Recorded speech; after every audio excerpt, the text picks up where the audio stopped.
దేశ రాజధాని ఢిల్లీలో ఈ నెల 26న నిర్వహించనున్న గణతంత్ర వేడుకలకు సర్వం సిద్దమవుతోంది. గురువారం ఫుల్ డ్రెస్ రిహార్సల్స్ విజయవంతంగా నిర్వహించారు.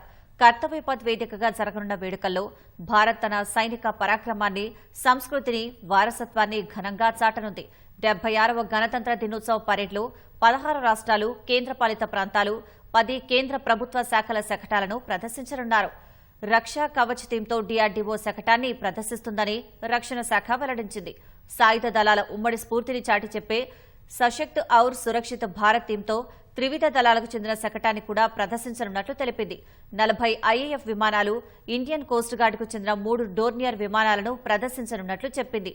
T-90 భీష్మ ట్యాంకులు, బ్రహ్మోస్, పినాకా క్షిపణి వ్యవస్థలు, ఆకాశ్ ఆయుధ వ్యవస్థ, నాగ్ క్షిపణి వ్యవస్థ, multi barrel rocket launcher system Agnibaan, light specialist vehicle బజరంగులు కవాతు వేడుకల్లో భాగం కానున్నట్లు రక్షణ శాఖ వివరించింది. భారత నౌకాదళం కొత్తగా ప్రవేశపెట్టిన 2 యుద్ద నౌకలు ఐఎన్ఎస్ సూరత్, ఐఎన్ఎస్ నీలగిరితో పాటు జలాంతర్గామి ఐఎన్ఎస్ వాగ్షీర్ నమూనాలను శకటంలో ప్రదర్శించనుంది.